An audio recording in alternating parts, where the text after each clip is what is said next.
মাত্র দুটো পাকা কলা দিয়ে এই কায়দায় একবার এই টিফিনটা বানিয়ে দেখুন। বিশ্বাস করুন, খেতে এত ভালো লাগে। একবার বানালে দেখবেন বাড়ির সবাই চেয়ে চেয়ে খেতে চাইবে, আর যদি ছোটরা থেকে থাকে খুবই পছন্দ করবে। একদমই সহজ তৈরি করা, হালকা খিদের জন্য পারফেক্ট একটা রেসিপি। ঘরে থাকা উপকরণে কিন্তু ঝটপট বানিয়ে নিতে পারবেন। আর এত নরম তুলতুলে স্পঞ্জি হবে, দেখবেন মুখে দেওয়ার সাথেই মিলিয়ে যাবে। নমস্কার বন্ধুরা, নতুন একটা পর্ব দেখার জন্য আপনাদের সকলকে স্বাগত জানাই। আজকে মাত্র দুটো পাকা কলা দিয়ে ভীষণ মজার, মুখে লেগে থাকার মতন একটা টিফিন তৈরি করে দেখাবো। হালকা খিদের জন্য পারফেক্ট একটা রেসিপি, যেমন হেলদি তেমন টেস্টি, বানানো একদমই সহজ। তো চলুন, আশা করছি রেসিপিটি অনেক ভালো লাগবে। সবার প্রথমে আমি এখানে একটা বাটি নিয়েছি, বাটির মধ্যে নিয়ে নিচ্ছি মেজারমেন্ট কাপের হাফ কাপ চিনি। আজকে গুঁড়ো চিনিটা নিয়েছি, এতে করে মেশানোর সুবিধা হবে। আর দিয়ে দিচ্ছি টক দই, মেজারমেন্ট কাপের হাফ কাপ। আর দিয়ে দিচ্ছি 2 টেবিল চামচ সাদা তেল। এবার একটা হুইস্ক দিয়ে ভালো করে মিশিয়ে নেব।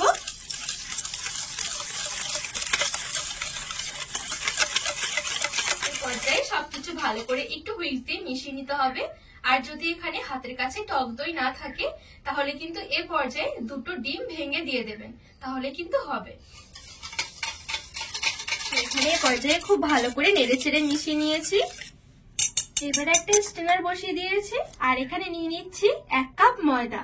এখানে হাফ কাপ টক দই, হাফ কাপ চিনির জন্য কিন্তু 1 কাপই ময়দা দিতে হবে। আর দিয়ে দিচ্ছি হাফ টেবিল চামচ বেকিং পাউডার। দিয়ে দিচ্ছি 2 টেবিল চামচ গুঁড়ো দুধ। এবারে শুকনো উপকরণগুলো একটু চেলে নেব।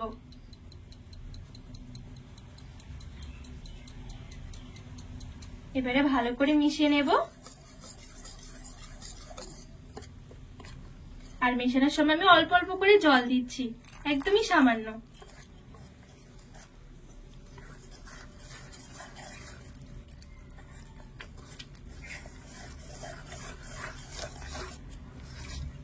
তো এখানে অল্প অল্প করে জল মিশিয়ে খুব সুন্দর একটা ব্যাটার তৈরি করে নিয়েছি। জলের পরিবর্তে চাইলে লিকুইড দুধটাও দিতে পারবেন। যদি লিকুইড দুধ দেওয়া হয়, তাহলে আর গুঁড়ো দুধটা দিতে হবে না। আর এই দেখুন, ব্যাটার ঠিক এরকম করে রেডি করে নিতে হবে। খুব বেশি পাতলা নয়, আবার কিন্তু খুব বেশি একটা ঘনও নয়।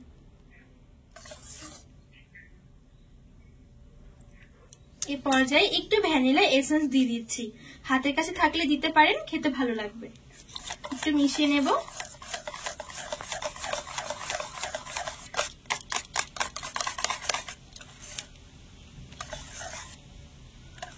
তো দেখুন, খুব ভালোভাবে আমি মিশিয়ে নিয়েছি। এবার এটা এক সাইডে রেখে দেব। আর আজকের এই টিফিনটা তৈরি করার জন্য আমি দেখুন এরকম একটা ফ্রাইং প্যান নিয়েছি। যদি এরকম হাতের কাছে ফ্রাইং প্যান না থাকে, যে কোনো কড়াইয়ের মধ্যেও কিন্তু আপনারা তৈরি করতে পারবেন। এবারে গ্যাসের আঁচটা হালকা রেখে ফ্রাইং প্যানটা বসিয়ে দিয়েছি। এবারে দিয়ে দিচ্ছি 1 টেবিল চামচের মতন ঘি।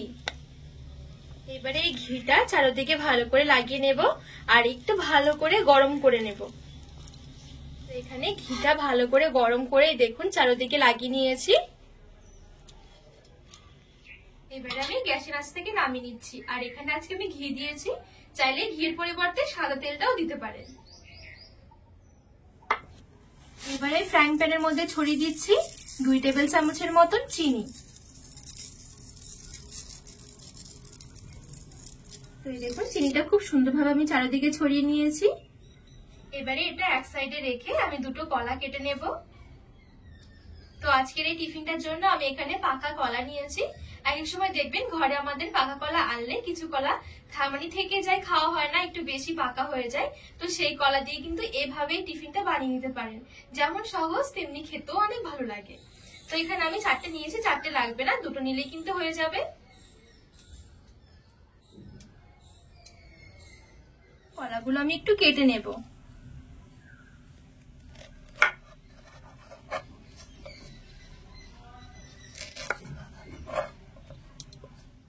এবারে ঠিক প্রথমে আমি এরকম খোসা সমেত কেটে নেব, তাহলে কাটতে অনেক সুবিধা হবে।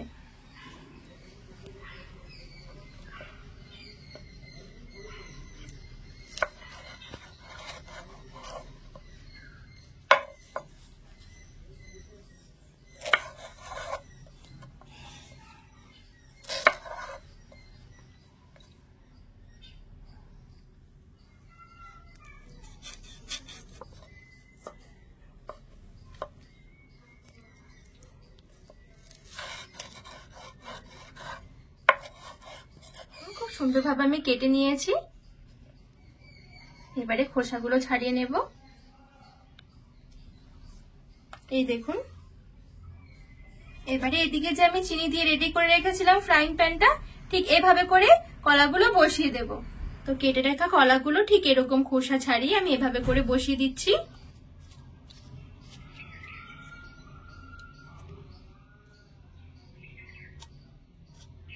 তো এই দেখুন, দুটো কলা আমি এভাবে করে কেটে বসিয়ে নিয়েছি।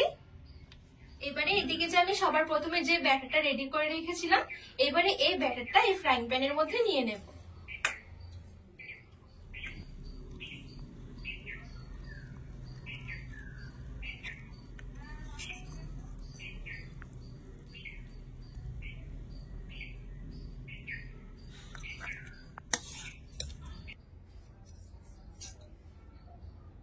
এখানে সবটুকু ব্যাটার আমি নিয়ে নিয়েছি।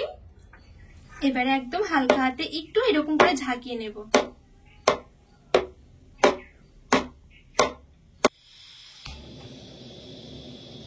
গ্যাসের আঁচটা একদম লো আঁচে রেখে ফ্রাইং প্যানটা বসিয়ে দিলাম আর ঢাকা দিয়ে রেখে দেব পুরো 15 মিনিটের জন্য। আর এই 15 মিনিটের মাঝখানে কিন্তু কোনোভাবেই ঢাকনা খোলা যাবে না।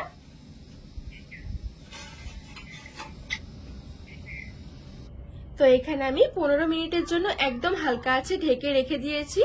15 মিনিটের বেশি কিন্তু একদমই সময় লাগবে না। দেখবেন উপরের দিকটা এরকম শুকনো হয়ে যাবে আর একদম নরম তুলতুলে হয়ে যাবে।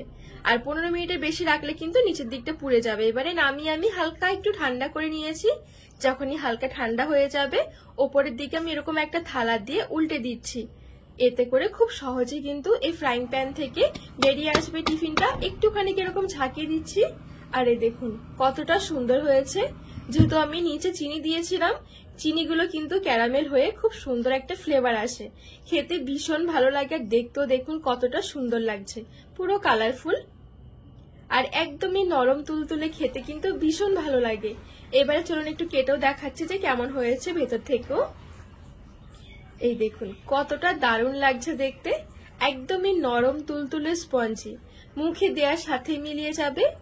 ঘরে মাত্র যদি দুটো কলা থেকে থাকে, এভাবে একবার বানিয়ে দেখুন। ফ্লেভারটা একদম অন্যরকম, খেতে ভীষণ ভালো লাগে। আর কতটা সুন্দর হয়েছে দেখুন। ঝটপট মাত্র কয়েক মিনিটের মধ্যে কিন্তু এভাবে বানিয়ে নিতে পারেন। তো বন্ধুরা, আজকে এই টিফিনের রেসিপি আপনাদের কেমন লেগেছে অবশ্যই কিন্তু কমেন্ট করে জানাবেন। আর বাড়িতে একবার হলেও বানিয়ে দেখবেন, খেতে ভীষণ ভালো লাগে।